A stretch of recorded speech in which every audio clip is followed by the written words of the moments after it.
मित्रों spectrum high school PS Patel 39 वर्षનો મારો અનુભવ છે એનો હું ટીચિંગમાં ઉપયોગ કરું છું। મારી જુદી જુદી મેથડ જે હું સમજાવતો જાઉં છું। ગુજરાત રાજ્ય લેવલે કેઆરપી આરપી તેમજ શિક્ષણના તમામ ક્ષેત્રોમાં લેખન સહિત તમામ જગ્યાએ કામ કરેલું છે। એવા મારા બહોળા અનુભવનો હું ઉપયોગ મારા ટીચિંગ દરમિયાન કરું છું। મારો લાભ અવશ્ય લેજો એવું ખાસ જણાવું છું। મોર્નિંગ ઓલ ફ્રેન્ડ્સ, चलो हजू पण આપણે નીટના વધારે ક્વેશ્ચન ઉપર જઈએ છે। નીટ 2017 છે। ચલો એમાં આવો ક્વેશ્ચન છે કે નીચે આપેલા લેન્થેનોઇડ્સ પૈકી કયો એક +4 ઓક્સિડેશન અવસ્થા દર્શાવી ઉમદા વાયુની રચના અથવા તો વિન્યાસ પ્રાપ્ત કરી શકે। परमाणुीय क्रमांक आपेला छे दरेकना। लेंथेनम छे 57, सीरियम 58, પછી EU 63 અને YB છે 70। ચલો નીચે એના ઓપ્શન આપેલા છે YB, LA, EU અને CE। આપણે એવું લેવાનું છે +4 ઓક્સિડેશન અવસ્થામાં, +4 ઓક્સિડેશન અવસ્થામાં उमदा वायु जेवी रचना, ऑक्सीडेशन अवस्था में उमदा वायु जेवी रचना। चलो एमा फरीथी बोलूं छुं, एक छे YB। चलो YB जे छे एनो परमाणुीय क्रमांक 70 छे। चलो बीजू छे LA। चलो LA जे छे एनो परमाणुीय क्रमांक 57 छे। ત્રીજું છે CE, सीरियम एनो परमाणुीय क्रमांक 58 છે અને ચોથું આપ્યું છે EU જેનો પરમાણુીય ક્રમાંક 63 છે। હવે જો ઉમદા વાયુ તો એ પહેલા ઉમદા વાયુ કયો આવે તો ઝેનોન XC જેનો પરમાણુીય ક્રમાંક 54 છે। હવે આપણે +4 ઓક્સિડેશન સ્થિતિ બનાવવાની છે એટલે એનો અર્થ એવો થયો કે મૂળ જે રચના હોય એમાંથી 4 ઇલેક્ટ્રોન દૂર થયેલા હશે માટે 58 હોવાથી આ જવાબ થઈ જશે C 58 વાળું, કારણ કે એમાંથી 4 ઇલેક્ટ્રોન દૂર થતા એની રચના થઈ જશે XE ના જેવી 54 પરમાણુીય ક્રમાંક વાળી એટલે જવાબ થયો CE। ચલો બીજું છે ચતુષ્ફલકીય સંકીર્ણ। બીજો પ્રશ્ન છે चतुष्फलकीय संकीर्ण MnBr4 times અને 2 માટે ફક્ત સ્પિન ચુંબકીય ચાકમાત્રાનું મૂલ્ય શું હશે? હવે જો Mn+2 આયન છે આમાં, કારણ કે Z-2 છે, Br-1 એવા 4 એટલે Mn+2 છે। Mn+2 માં કઈ ઇલેક્ટ્રોન રચના હોય તો Ar3d5। ચલો Ar પછી 3d ની 5 કક્ષકો હોય। ચલો 3d માં 5 ઇલેક્ટ્રોન હોય। 4s ખાલી થઈ ગયું હોય, Mn2+ હોય એટલે 4s ખાલી હોય। 4p ની 3 કક્ષકો પણ ખાલી હોય। ચલો આ 1 1 1 1 1। ચલો આ જે છે હવે लिगेंड निर्बळ છે। જો Br જે છે लिगेंड તરીકે નિર્બળ ગણાય એટલે ઇલેક્ટ્રોનની પુનઃ ગોઠવણી જરૂરી બનશે નહીં, થશે નહીં। માટે હવે sp1 અને pb3 એટલે હવે આ 4 કક્ષકો વચ્ચે સંકરણ થવાનું તો એ કયું સંકરણ કહેવાય? sp3 એટલે આકાર કયો થવાનો? સમચતુષ્ફલકીય। આ બધામાં Br- लिगेंड છે એના ઇલેક્ટ્રોન યુગ્મો હોય આ Br- ના। તો હવે એમાં 5 અયુગ્મિક ઇલેક્ટ્રોન છે તો આપણે μ ગણી કાઢો। μ ચુંબકીય ચાકમાત્રા બરાબર √n+2 Bm। ચલો તો અહીંયા n એટલે અયુગ્મિક ઇલેક્ટ્રોનની સંખ્યા જે 1 2 3 4 અને 5 છે એટલે 5 + 2 7 7 5 35 √35 તો બરાબર થવાનું 5.92 Bm। 5.92 Bm। તો આ એનો જવાબ થઈ ગયો કેવા છે। ચલો પછી આગળ લઈએ છે ચલો તો એમાં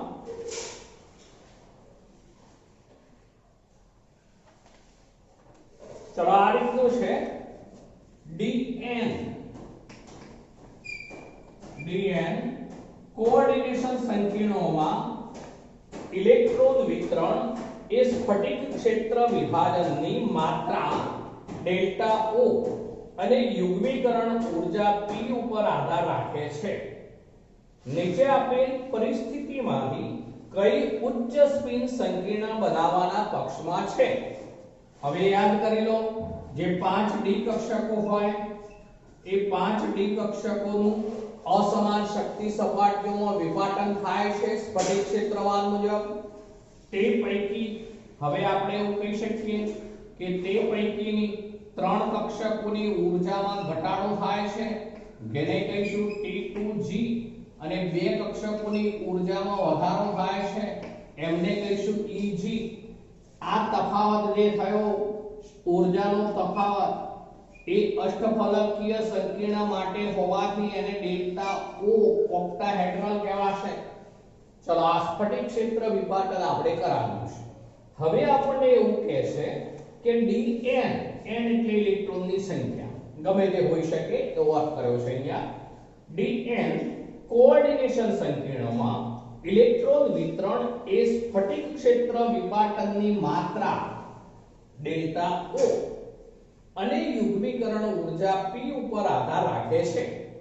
ચલો યુગ્મીકરણ ઊર્જા P એટલે કે જ્યારે યુગ્મિત સ્વરૂપે ઇલેક્ટ્રોન જોડાતો હોય તે માટે જરૂરી ઊર્જા, એને યુગ્મીકરણ ઊર્જા P કહેવાશે. તો નીચે આપેલી પરિસ્થિતિમાંથી કઈ ઉચ્ચ સ્પિન સંકીર્ણ બનાવવા માટે જે છે બનાવવાના પક્ષમાં હશે? હવે ઉચ્ચ સ્પિન સંકીર્ણ એટલે એનો અર્થ એવો થયો કે ઇલેક્ટ્રોન શક્ય હોય ત્યાં સુધી અયુગ્મિત સ્થિતિમાં રહેવા જોઈએ. હવે આપણે માનો કે ઇલેક્ટ્રોન ક્રમબદ્ધ દાખલ કરતા જઈએ છે. તો આ પહેલો ઇલેક્ટ્રોન હોય, આ બીજો ઇલેક્ટ્રોન, તો આ ત્રીજો ઇલેક્ટ્રોન. હવે જુઓ અત્યારે સ્પિન ગણો તમે તો +1/2 +1/2 +1/2 એટલે એ જે છે એ ટોટલ થયું કેટલું? તો 1.5 સ્પિન એવો અર્થ થયો. હવે આવનાર ચોથા ઇલેક્ટ્રોનની વાત કરીએ તો એમાં બે શક્યતા આમ તો ઉદ્ભવી શકે, પણ જો અહીંયા ઇલેક્ટ્રોન હવે દાખલ કરીએ તો એ આના કરતો વિરુદ્ધ સ્પિન ધરાવે, માટે આ +1/2 માટે આવનાર ઇલેક્ટ્રોન એ -1/2 થઈ જાય, એટલે એ બેનું થઈને સ્પિન 0 થઈ જાય, એટલે સ્પિનમાં ઘટાડો થઈ જાય. આપણે તો કયું બનાવવું છે? ઉચ્ચ સ્પિન. ઉચ્ચ સ્પિન એટલે હવે ચોથો ઇલેક્ટ્રોન અહીંયા દાખલ ન થવો જોઈએ, પણ એક અહીંયા જ હશે. આ ચોથો ઇલેક્ટ્રોન, પાંચમો ઇલેક્ટ્રોન અહીંયા આવે, માટે અત્યારે જે છે સ્પિન મહત્તમ કહેવાશે. +1/2 તો એ રીતે 2.5 ટોટલ સ્પિન થયું. આ ઉચ્ચ સ્પિન સંકીર્ણ કહેવાશે, મહત્તમ સ્પિન છે એવું કહેવાશે. તો એ ક્યારે થશે? પણ આ ડેલ્ટા O તફાવતનું મૂલ્ય ઓછું હોય ત્યારે આવનાર ચોથો ઇલેક્ટ્રોન એ સરળતાથી ઉપર જતો રહે. ફરીથી બોલું છું, ડેલ્ટા O નું મૂલ્ય ઓછું હોય કોના કરતા? યુગ્મીકરણ ઊર્જા કરતા. એટલે ડેલ્ટા O P હોય ત્યારે આવું ઉચ્ચ સ્પિન સંકીર્ણ રચાશે. માટે અહીંયા જવાબ થયો આ ડેલ્ટા O P. આપણે વિકલ્પ આપેલા છે, એમાં એક આ વિકલ્પ છે, બીજો વિકલ્પ છે ડેલ્ટા O બરાબર P છે, ત્રીજું છે T2G Eg0. ઇલેક્ટ્રોન રચના આપેલી છે T2G4 Eg0, પણ 4 થઈ જાય અહીંયા તો એ યુગ્મિત થઈ જાય એટલે લો સ્પિનમાં જતું રહે, એટલે એ પણ ખોટું. અને ડેલ્ટા O P એવો છે ચોથો વિકલ્પ, એ પણ ખોટો. આ તફાવત નાનો હોય ત્યારે ચોથો ઇલેક્ટ્રોન અહીંયા જોડાવાને બદલે એ ઉપર જશે, માટે ઉચ્ચ સ્પિન સંકીર્ણ રચાશે. ચલો તો આગળ વધીએ છે હવે, એટલે જવાબ આ થયોમાં ડેલ્ટા O P કહીશું. ચલો હવે આગળ વધીએ છે, એમાં 2013 નું પેપર લઈએ છે. હવે 2013 છે, યસ.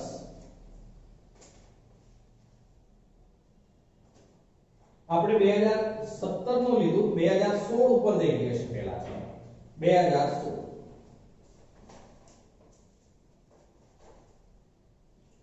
ચલો 2016 માં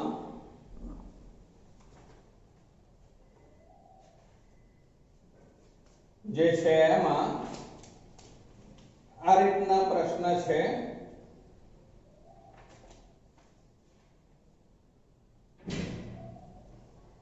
ચલો 2016 ની વાત કરી રહ્યા છે આપણે. યસ, તો એમાં આ રીતનું છે 2016 નિકટ છે આ નિકટ. ચલો એમાં EU 63 EU 63 પરમાણુ ક્રમાંક હું આગળ લખી દઉં છું 63. પછી બીજું આપ્યું છે GD પરમાણુ ક્રમાંક 64 અને ત્રીજું આપ્યું છે TB એનો પરમાણુય ક્રમાંક જે છે 65. ચલો ની ઇલેક્ટ્રોન રચનાઓ જે છે નીચે ઓપ્શન આપેલા છે.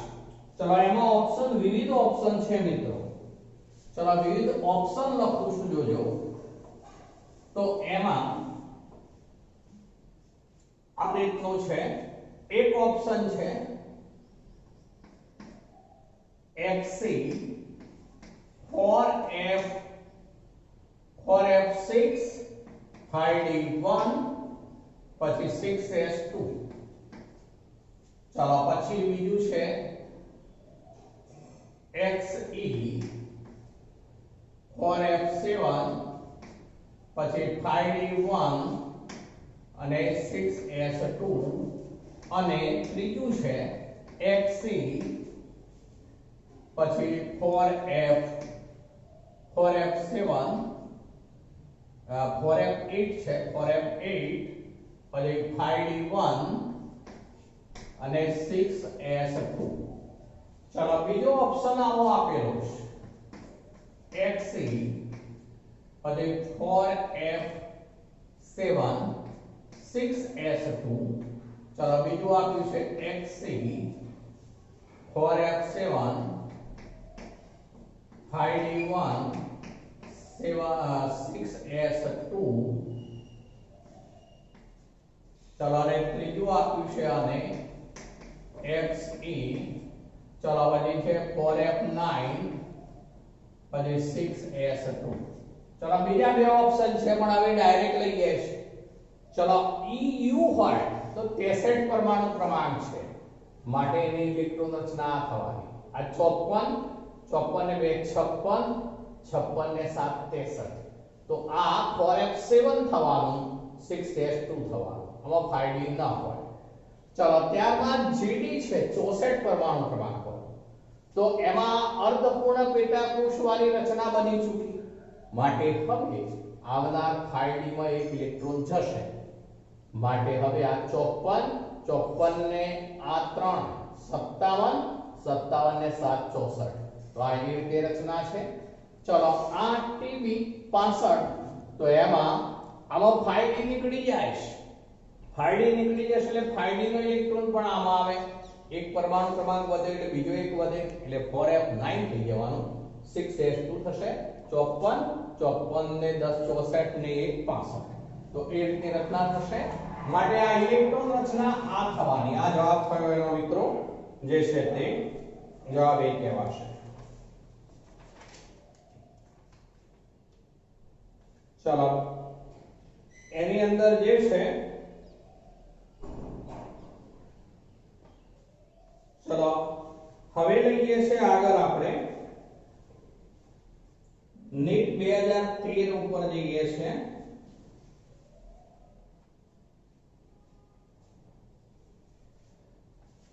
ચલો એમાં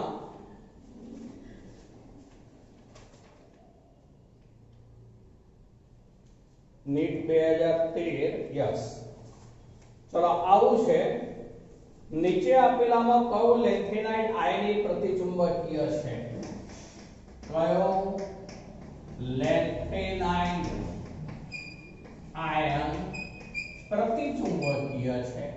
પ્રતિચુંબકીય છે, આવું કહ્યું છે.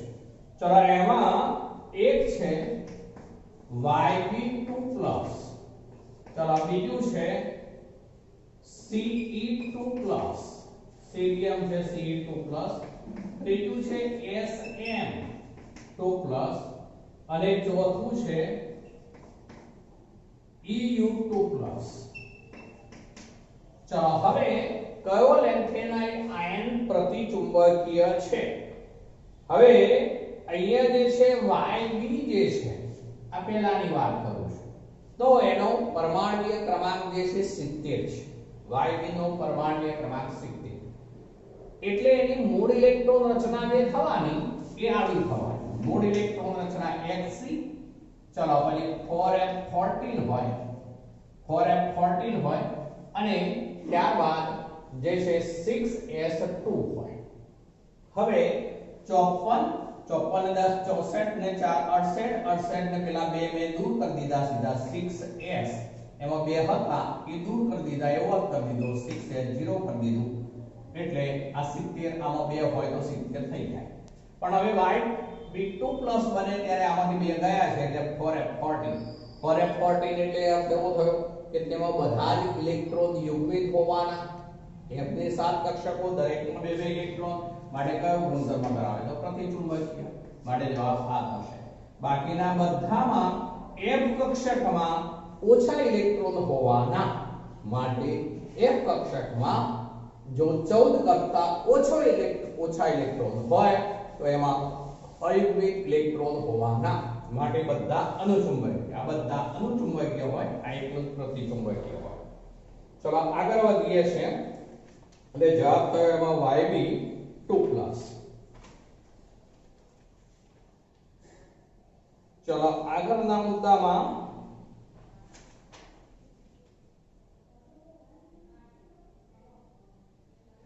ચલો આ રીતનું છે, નીચેના પૈકી કયું એક સંયોજન ચુંબકીય દ્વિધ્રુવચાકમાત્રા, ચલો આ 2013 છે, 2013 નીટ.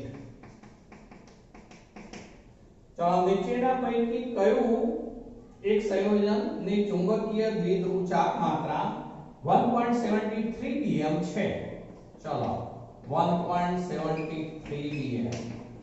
મ્યુ નું મૂલ્ય જે છે, ચલો એક ઓપ્શન છે COCl6 ટાઈમ, ઉપર બીજો ભાગ છે 4 ચલો બીજું છે CuNH3 6 ટાઈમ 2+, ચલો ત્રીજું છે NiCl4 ટાઈમ્સ 2-, અને ચોથો વિકલ્પ છે PiCl4.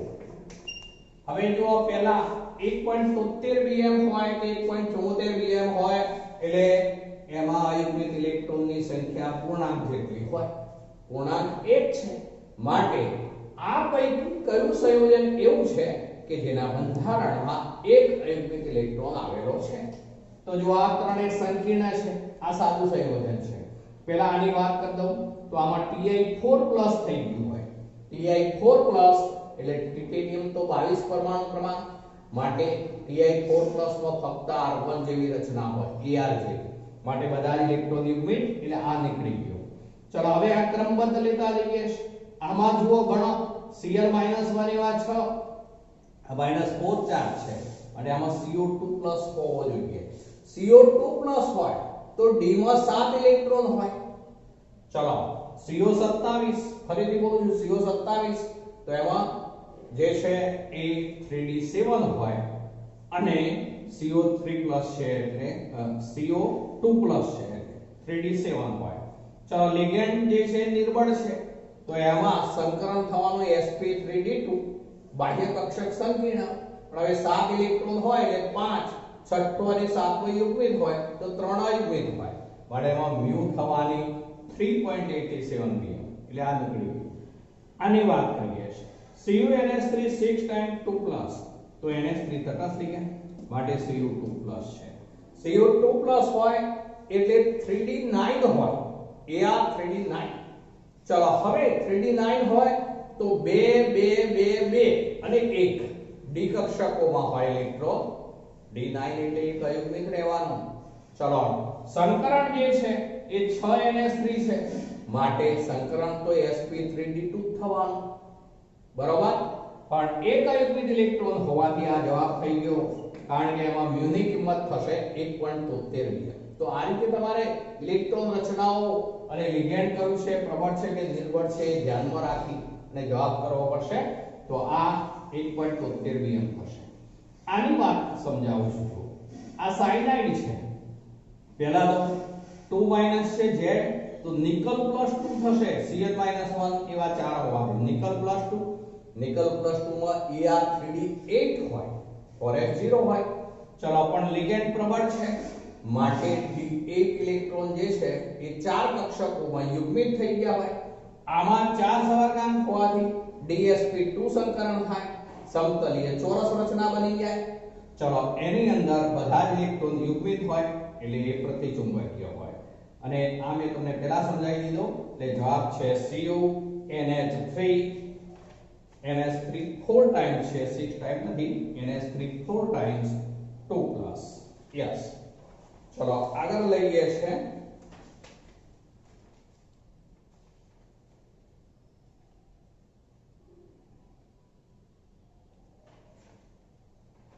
ચલો હવે આગળ જઈએ છે તો એમાં ચલો મિત્રો આજે આટલે સુધી રાખીએ.